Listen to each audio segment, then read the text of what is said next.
All right, what is going on, people? Tony Polanco here with my first impressions of Horizon Zero Dawn. All right, so I was blessed by Sony, got an early review copy of this. Now, obviously, I'm not trying to do a full review now that the embargo's lifted. I'm not trying to do a full review because I played for like 20 hours. That's not enough. This game, I barely like scratched the surface. You know what I'm saying? So I'm like, okay, you know what I'm gonna do for the Koalition? I'm gonna give you guys the impressions video with some choice gameplay clips, and I'll do the full review on Tuesday on launch day because, you know, again, I want to give you guys the full information about this hotness right here. You know, I do need to make a little bit of a disclaimer. The footage that you're seeing now is pre the day zero patch, as they're calling it, so it's not like as crazy as it could be. It still looks insane, right? But I just wanted you to know that beforehand. Like the footage you see now will not be like on the same level that you guys are gonna get on launch day. All right, so let's get into these impressions, man. All right, so first of all, I'm gonna get right into it. The graphics, right? You know, even though I'm not playing it with like the full super patch or whatever, and I am playing it on, you know, my 1080p television, the game looks insane, bruh. Like, this game is crazy. It's running on the Decima engine, right? The same one that Guerrilla Games used for Killzone Shadowfall. What's interesting about that engine is, like, it wasn't on anybody's radar up until Kojima started talking about it because he's going to be using it for Death Stranding, right? But I was saying, you know, Killzone Shadowfall looks hot since day one. Granted, the game wasn't good, you know, just being honest, but that, you know, graphically, it was crazy, right? So that same, I guess, fidelity or whatever is now on Horizon, and it looks insane. Like with Killzone, right? What I liked was the outdoor environments, the natural stuff. Now Horizon is basically an entire game of that, right? You know, you have your robots and all that other shit you got to deal with, but, you know, while you're not killing stuff, you're looking at everything that's around you: mountains, river streams, you know, fucking grass, all this nice stuff. You know, it's a really like gorgeous looking game. The lighting is really good. Like, you know, when it goes from like, you know, like day to night and then dawn, it's like, it's crazy. Like, there was a lot of moments where I just had to be like, okay, I gotta stop and look at this. Like, at first I was like, yeah, this game looks good, but, you know, nothing special about it. But obviously, once I kept playing it more and more, I'm like, yo, this is on some Uncharted 4 level. It may even be better looking than Uncharted 4, which is right now like probably the pinnacle for PlayStation 4 games. But this shit, a whole other level, man. Whole other level, you know? All right, for you who don't know, I'm going to give you just a quick little recap of the game's story. So basically, the game takes place 1,000 years in the future. Civilization as we know it is gone. It's just ruins and all that. So in its place, humans are still around, but they're kind of living in a stone age. They don't really have any high technology. The only high technology in the world are robots, which are trying to kill people. Now, apparently, according to the game story, I'm not going to give anything away, humans and robots more or less lived peacefully for, you know, the majority of, you know, the time that the game takes place in. But a recent event, which even I don't know yet, because again, I'm only a little bit into it, has caused all the robots to just, as soon as they see a human, they attack. Even if they're like, I guess, peaceful robots, they just all attack. So that's the setup for this game. You know, humans are just trying to survive in this really, really harsh environment. And then you play as the main character, Aloy, which I'm like, okay, that's got to be a play on words for alloy, right? Like metal, you know? So, but they call her Aloy. I thought it was Alloy the whole time.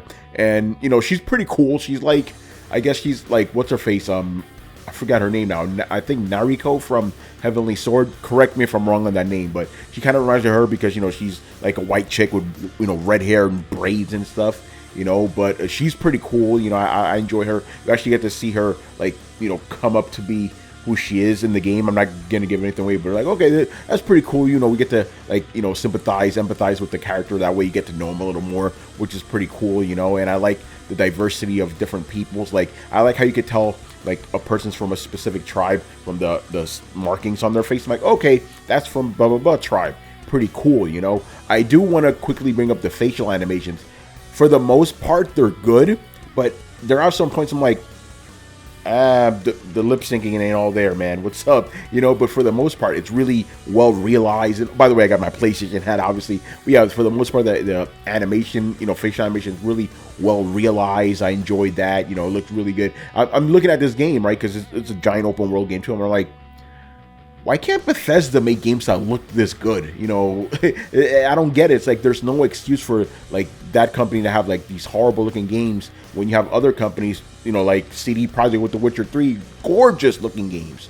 You know, so I don't get that. But anyway, you know, besides that, yeah, since it is an open world, there's open world shit you got to do in it. You know, you got to do errands and side missions and collectibles, all that other stuff, right? But what I liked about this game was that, like, okay, there's main missions, obviously, and there's side missions, but they kind of seemed, like, equally substantial, right?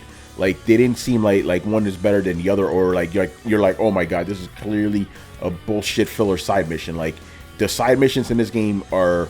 You know, they're good. They're substantial. They're not just, you know, throwaway. So I enjoyed that. And even with the side missions, there's always something new to see, which I enjoy. You know, I want to quickly talk about mods and crafting, because this game has it. The game is interesting because it's being built as an RPG, right? I guess it's an RPG because, you know, you level up, you get more skill points, you got to distribute them how you want and stuff. And you got to mod and craft stuff. I'm gonna be honest, I'm not really the biggest fan of modding in games. I'm like, you know me, man. I like action. You know, just get me in there and just let me kill shit. You know, but not like Dynasty Warriors. But you know, I don't really need all that complicated stuff. But in this game, thankfully, it's not too complicated. You just, you know, hold a button and it crafts everything for you, provided you have all the right equipment and you know what do they call them? You know, provided you have the materials for them, right? That's cool. You know, but, you know, I didn't really need it because there, you know, even as I'm walking around, I'm like, oh, okay, I got to pick up specific items here to make this and that and the other thing. I know some guys like it, but for me, I'm like, I kind of could have done without that, but the game does it in a decent way, so I can't give it too much shit, you know, but it's just interesting how, like, there's RPG mechanics in every single game, but RPGs themselves aren't big for some reason. Very, very strange. All right, let's talk about combat real quick. Now, I actually got a little bit of a taste of combat when I played the game at PlayStation Experience back in December, right? And what I liked about it was, like, it felt like a modern action game. You know, you hold L2, you know, to aim, you R2 to shoot, right? Dodging a circle, like you would expect, right?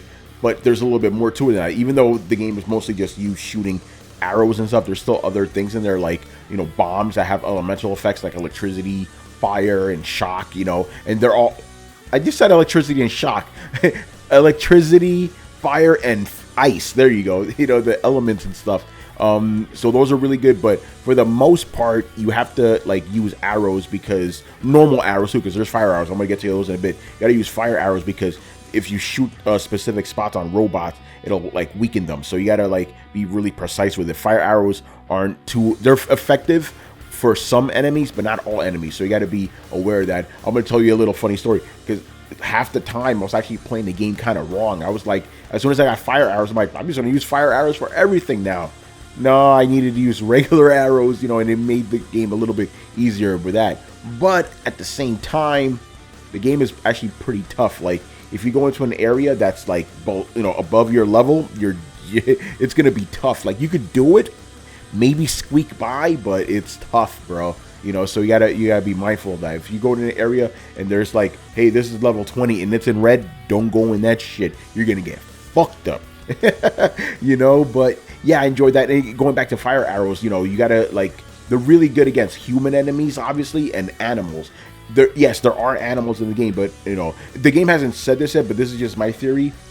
They're not bigger than, like, a boar because there's giant robots everywhere. You probably can't have, like, massive animals like elephants and stuff anymore. Maybe I'll run into an elephant. Maybe I'll run into a tiger. I don't know. But, like, the gianter animals, yes, I said gianter animals, they're not around, you know, and they're easy to kill. You shoot them with a fire arrow, you're done. You know, grab your meat. You don't eat meat in the game, but you do need resources from animals just to, like, trade for, like, better clothing and all this other stuff, you know. Also, I want to talk about the human civilization too, because there's some scattered outposts and you can use them to trade and find other stuff and, you know, open up other missions. That's really good. You get to talk to more people, find out more about the world. And there's even, and I'm not going to get into this because it's bordering on spoiler, but there are specific dungeons that aren't natural. You know, I'm not saying supernatural. They're just built. You know, I think you guys know what I'm getting at. They, you know, it's manufactured dungeons, right, that aren't natural and you get to explore, that are, like, completely different from the rest of the game. And I really enjoy this. I hope the game, I explored one of them, and I hope the game has a few more, because I'm like, okay, this is really cool, you know. And I can't say this though. If when you unlock these or when you finish them, it actually opens up like, you know, like the ability to hack more of the robots. I'm pretty sure you've seen that in some of the trailers too, so which is pretty cool. Oh yes, hacking a robot and then riding it around as your horse, pretty sweet. All right, so that's pretty much gonna do it for this video. Again, I've only put in 20 hours, but even though 20 hours does sound like a lot, it only feels like I'm just scratching the surface of the game. Like there's just so much in here. But I'm gonna tell you this right now, and this is not fanboyism. Don't, you know, ignore the Sony hat. You know, this is just me being honest, right? This is Sony's. This is the PS4's. This is the PS4 Pro's new system seller. This is the real deal. All that hype you guys been hearing about, it's all true. It's all true. Don't get me wrong. The game isn't perfect, right? There are some graphical hitches I've known about. You know, I've noticed. I'm like, that's a little weird, you know, and I wish, and I'm going to be honest, I wish the game had a lock on when you're fighting enemies, because sometimes they circle around you when you try to do melee. It's a little bit tough to, you know, get a beat on them. So, but other than that, the game is just brilliant, man. Like, Sony has done it once again. I'm just saying this right now, Sony, man, you really need to be more conscious of people's wallets, right? You already dropped Yakuza 0, Gravity Rush, Neo, and now this, like, bruh. Too many games, but that's a good problem to have, you know. So thank you, Sony, for, you know, for Horizon Zero Dawn. Hot game. Go pick this up, please. All right. Oh, by the way, since I have you here, just a quick little note for you guys who may have been wondering, hey, what the hell happened to Tony's Take? In case you guys wanted to know where that's happening, you know, they're on, you know, the Throwdown channel. But you can still obviously go to Koalition.com and see Tony's Takes every single time I upload them. And they're also on the Koalition's Daily Motion. So, you know, make sure to check those out. I don't know if I'm going to do one on Horizon Zero Dawn. I think this is it, basically, you know. But also make sure to, you know, look out for my review that's coming on launch day. And also my written impressions that I'm going to post over at geek.com. Links for everything are going to be down there in the description below. So that is pretty much it for me. Go buy Horizon Zero Dawn when it comes out. Hot game. I was Tony, and I'll see you next time. Later. The Koalition.